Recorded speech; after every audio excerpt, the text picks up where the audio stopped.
All right. I think I will be live now. So, this is for the first time that I'm trying live on LinkedIn. And yes, we are going to speak about emotional regulation at work and in life. But as this is my first time, just ensuring everything is in place. You all are able to hear me. I am audible and visible to everyone. Okay, great. So, namaskar. This is me, Neha Goyal, your empowerment coach, tarot reader, numerologist, and DNA astrologer. The topic that I am speaking on today, which also happens to be my first live on LinkedIn, is emotional regulation at work and in life. Now, this is a topic that I'm very passionate about. As somebody who has been into the arena of coaching since 10 years, but also before that, 15 years, I have been working in the hardcore corporate world. And that too, all throughout, I got opportunities in sales. So the idea about sales is that you meet several people, and your work is to get them to buy the product that you're selling. So basically, what happens is that in a day you meet at least 6 to 7 people who are total strangers to you. And keeping that in mind, which means that there are several people that you are dealing with. And isn't it true that the more people you're dealing with, the more emotionally charged up you get? So there are some people who do the desk job, which is where they're dealing with clients, they're dealing with the bosses, their colleagues, etc.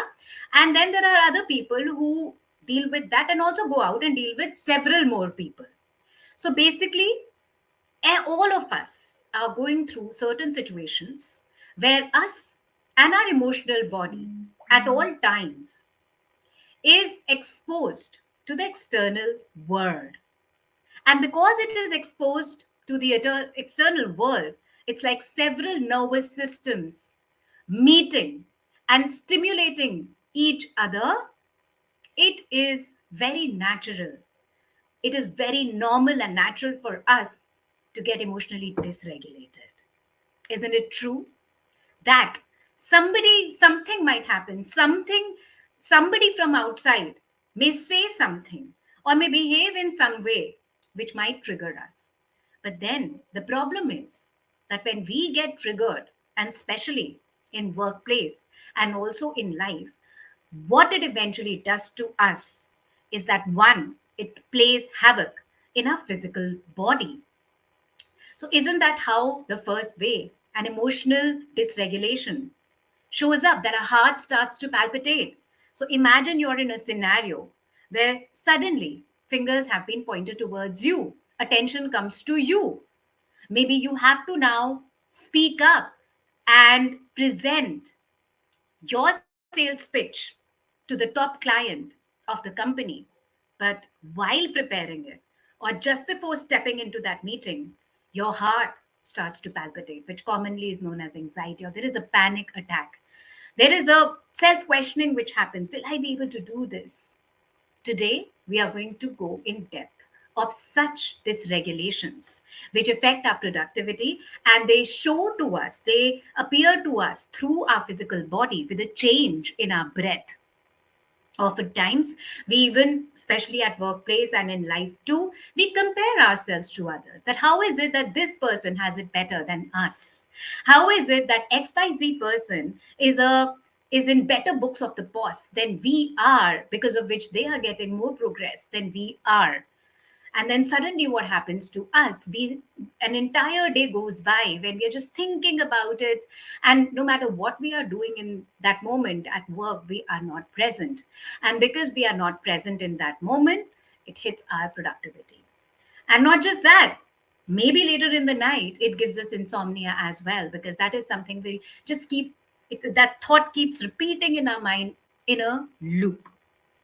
Now, the interesting part that I do and what I'm excited to share with you is sometimes these emotions that we go through, which feel like a dysregulation of a nervous system, are not even ours. They are these unprocessed emotions of the generations before us, maybe a grandfather or a grandmother who could not pinpoint an emotion at that time but felt it. However, as an emotional memory today, it has got triggered in us.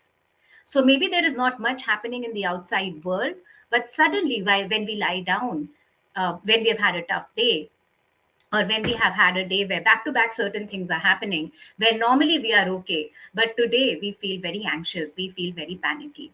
So, what to do in this situation, and how, and also how looking at emotional regulation from a systematic, from a family system lens is going to help us today. So, how do we feel emotions? Let's go to a little biology of it. Something happens in the outside world, or certain times a memory comes back to us. So let's say we've just had a breakup, or we have had an intense argument at home, which is after which we are going for work. Now what happens is that as soon as that stimulation happens from outside, or as soon as that memory hits in, sometimes it keeps hitting us in loops, especially if it has been a trauma, or if it has been a really bad memory such as a breakup, our nervous system, in order to protect us, goes on a frenzy. It releases certain hormones, mainly known as cortisol, which in the ancient times was released for us to run away or to freeze, depending upon what was the danger which was showing in front of us. So at that time, people used to, people used to stay in jungles, and therefore it was important for that cortisol to be released so that they get that sugar and that energy rush to run. But today, in today's day and age, we are not living in jungles. But however, our brain still remembers that we need that cortisol, and therefore that cortisol, whenever an outside threat or an internal threat such as a memory comes to us, the system produces cortisol, and through our nervous system it spreads in our entire body, so that our hands, our legs, or whichever body part we need to function in that time to run away as a protection. But today we don't need to run away, but however, to run away as a protection hits in. And we're not running today, but then what happens is that the heart starts palpitating, and sometimes that shows up in the way we are, it begins with showing up in the way we are breathing, and then further on it shows in how we are speaking. Let's say we are in a meeting and suddenly we start stuttering, right? Because the heart is palpitating fast and there is no regulation between how much my heart is beating and the mouth, right? So therefore we stutter. There's a lot of energy produced, but suddenly this body doesn't know how to utilize that body.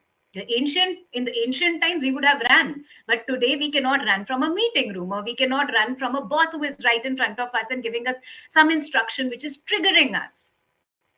In such situations, if we practice, or if we pre-practice emotional regulation, our topic for today, then it is almost like giving our brain a new understanding of what I can do today with these cortisols produced. So that is what I'm here to discuss with you. If this interests you, or if there is a totally different scenario in your life where you feel emotionally dysregulated, put it in the comment section. Let's have a discussion. Maybe today, with certain tips which I'm anyways going to share with you for your particular situation, I can give you a tip.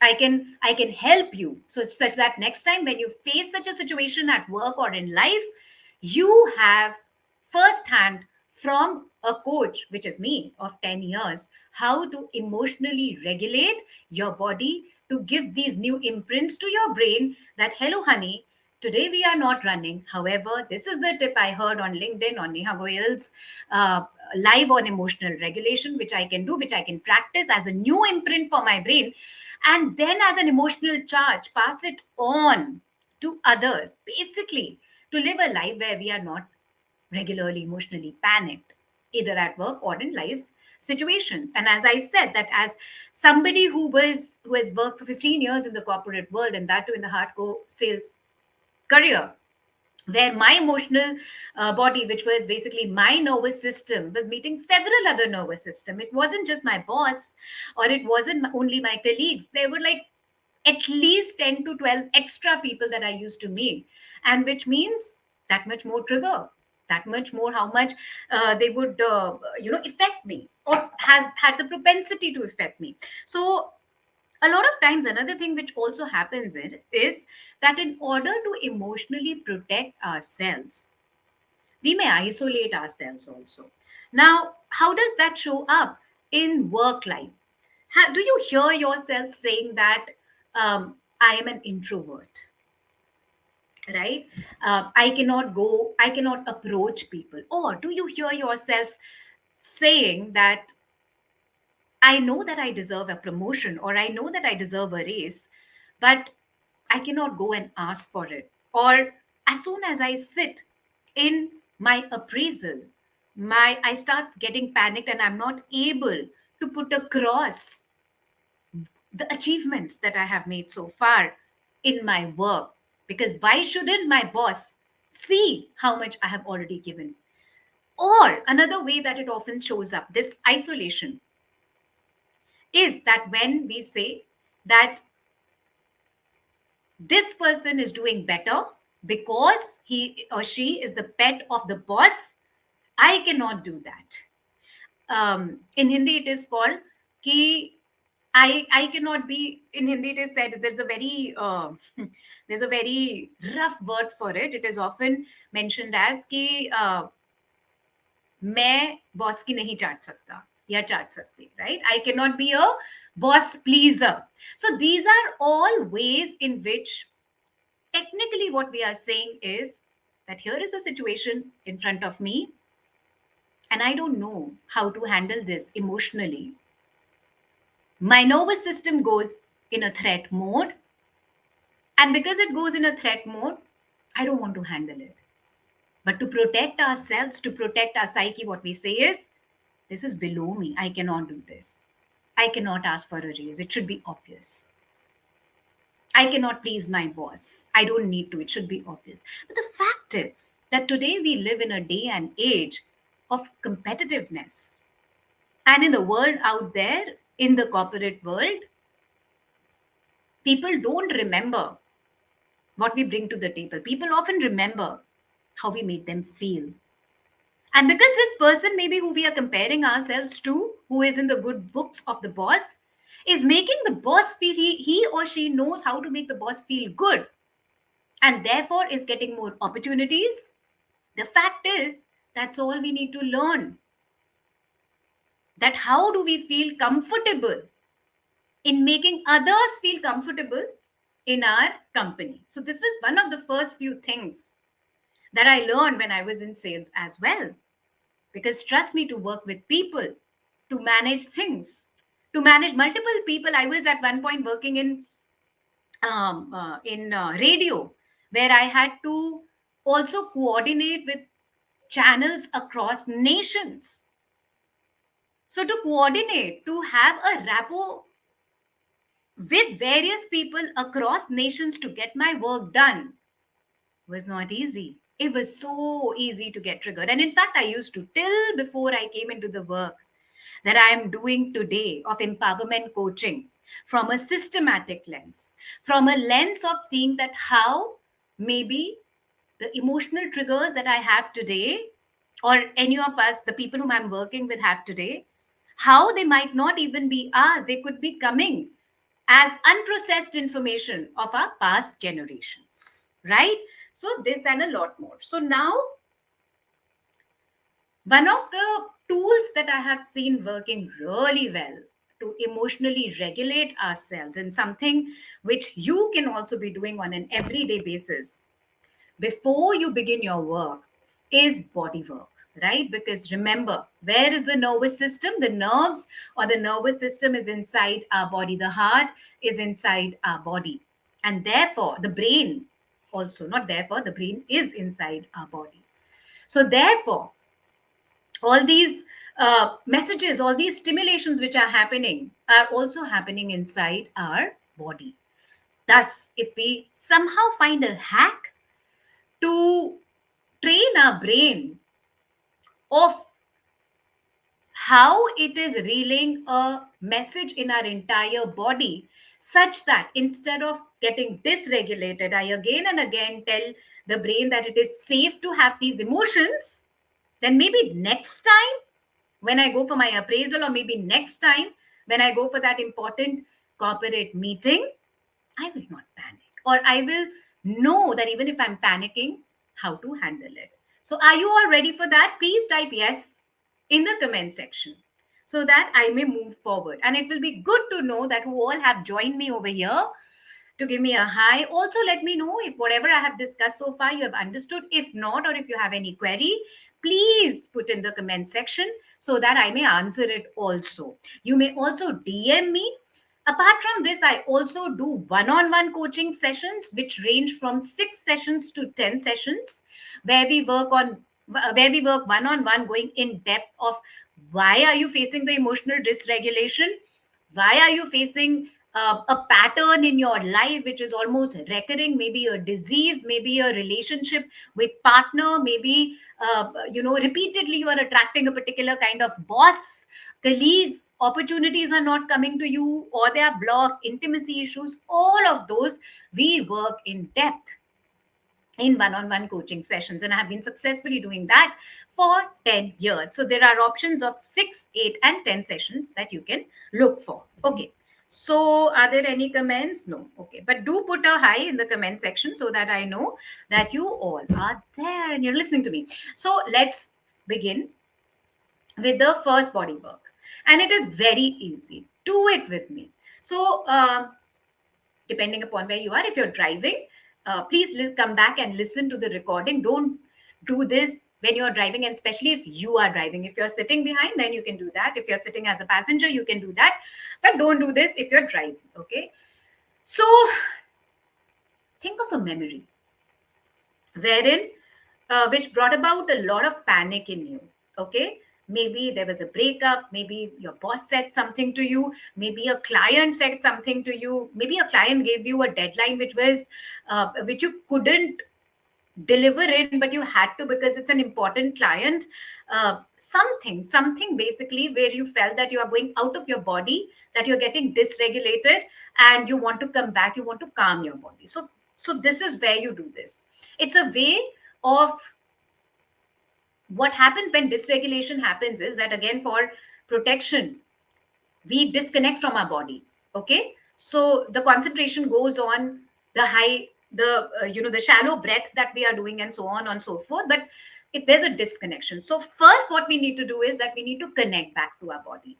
Very easy how to do it. Take your right hand, and as I said, what happens is you also know that the breath, that becomes shallow. So where are we breathing? Where does it happen? Usually we expand and relax our lungs very fast, because the heart needs that kind of space, right? So this is the area, the chest area, which we want to now regulate.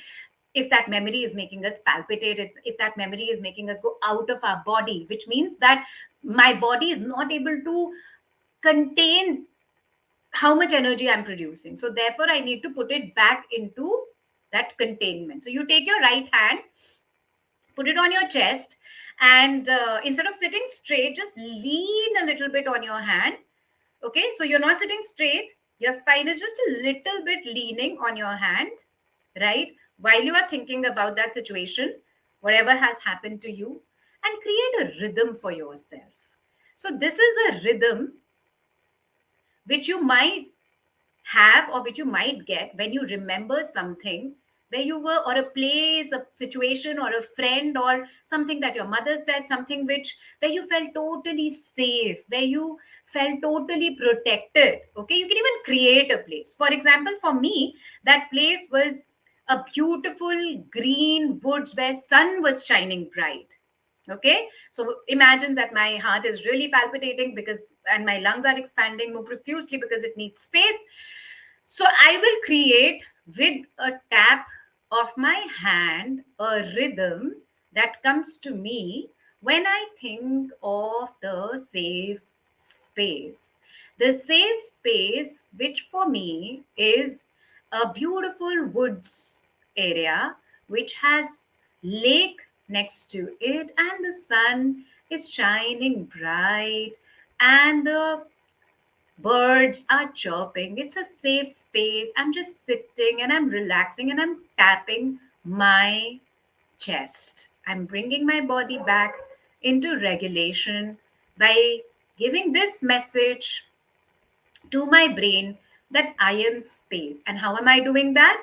By remembering my safe space, which is this area of woods where birds are chirping. There is an amazing waterfall and a lake, and sun is shining bright.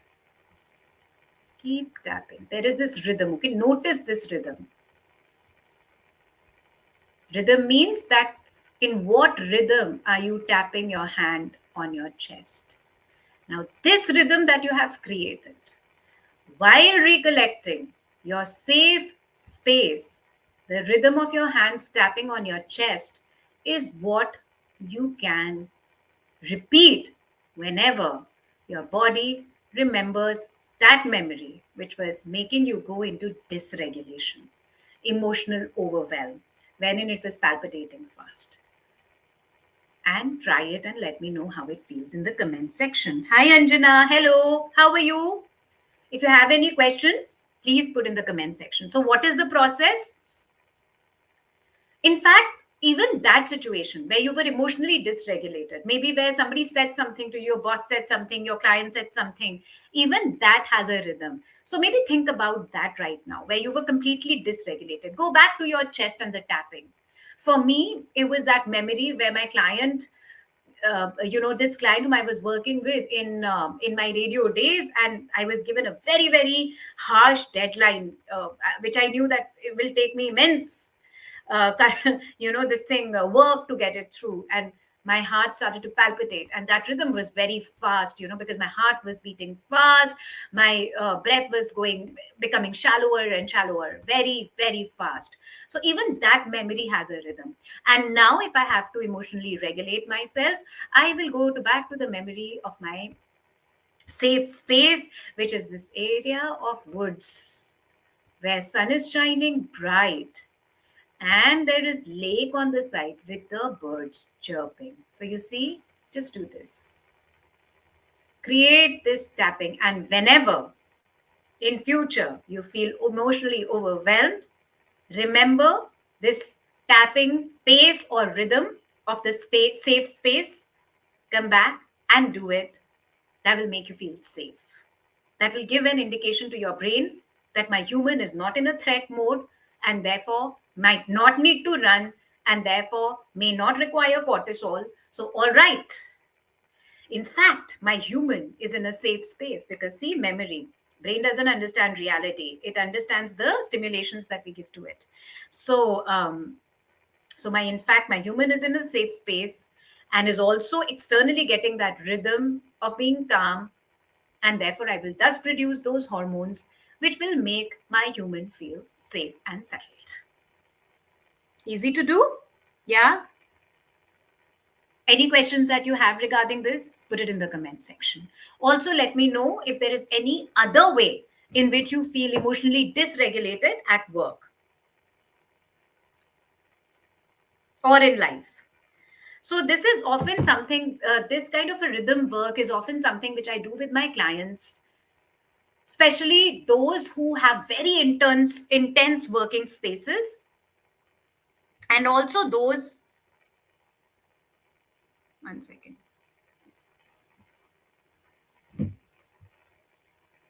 yeah, and also those who might have gone through some bad memory recently, as I said, something like a breakup or something very intense.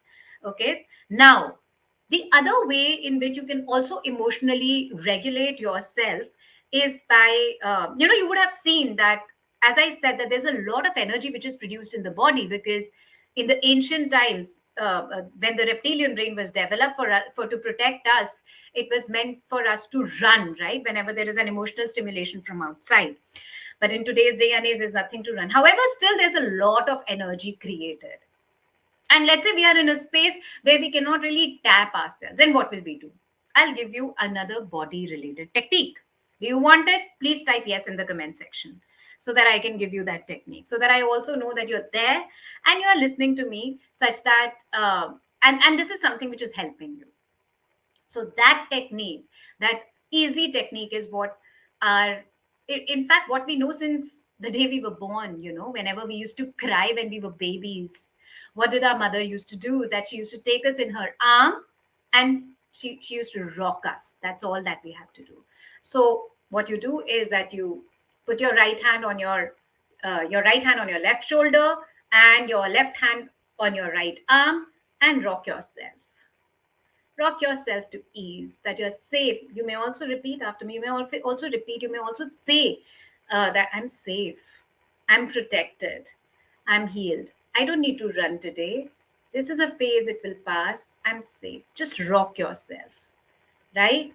This is how our body remembers that we are protected, because this was how our mother protected us, or made us feel protected when the first time we felt threatened and we were crying. See how it instantly relieves you to rock your body?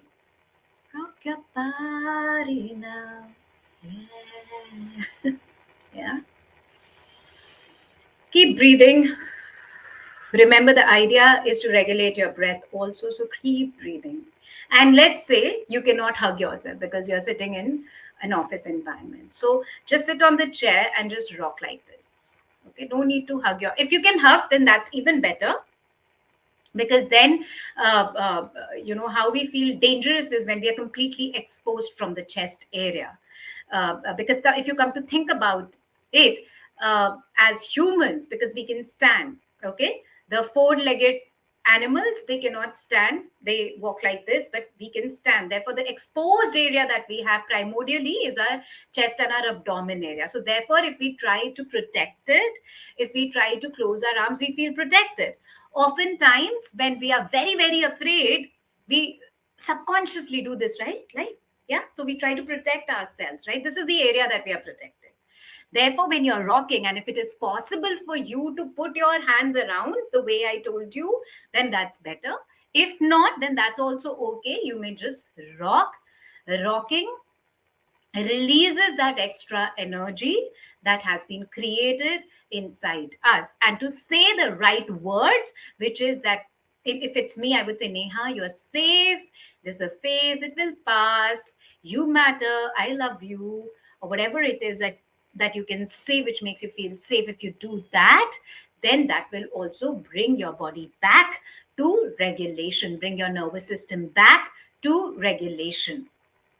And then, while being regulated, when you approach the space, you will not be approaching it from a panic mode or a survival mode. And over a period of time, what you will realize is that you become a better decision maker in work as well as in life. Because then, and if you practice it daily, let's say every morning when you wake up, or every night, every evening when you come back from an intense work environment, if you do just these two activities and let your brain know again and again, say, let's say for a minimum of 41 days, because that's how much time our brain takes to know that this is a habit. If you do this repeatedly for 41 days, your body, then it becomes a natural response of your body. Sometimes it may take longer also, because remember, it has taken a humongous amount of time, as long as we were humans, to develop the nervous system and its stimulations so far. So, right, so it may take a little more time. So this and a lot of these kind of topics is what I want to discuss while I come back on my live here on LinkedIn and on YouTube channel. So keep tuned in. Share this video with your friends as well, so that it may help them. Next, I might be speaking about something amazing known as the mother wound and the father wound, and how they affect our life, and what are those few easy tips, few easy healing words that we can tell ourselves to regulate that. So how a mother wound affects us is that it affects our ability to be receiving a promotion, receiving a salary hike, receiving gifts, receiving compliments. A father wound, how it affects us is that it gives us problem with structure. It gives us problem with authority. It gives us problem with it hampers our decision making. We are indecisive, we are dependent on others to decide for us, and a lot many more things. So this and a lot more we will be discussing. So once again, if you want to also work with me one on one basis, check out the featured post on my LinkedIn profile. I work one on one on 6, 8 and 10 sessions, and currently I have a few slots available in my calendar, so we'll be happy to work with you. All right, stay tuned. I will come back with more and more interesting topics here. Namaskar, Radhe Radhe.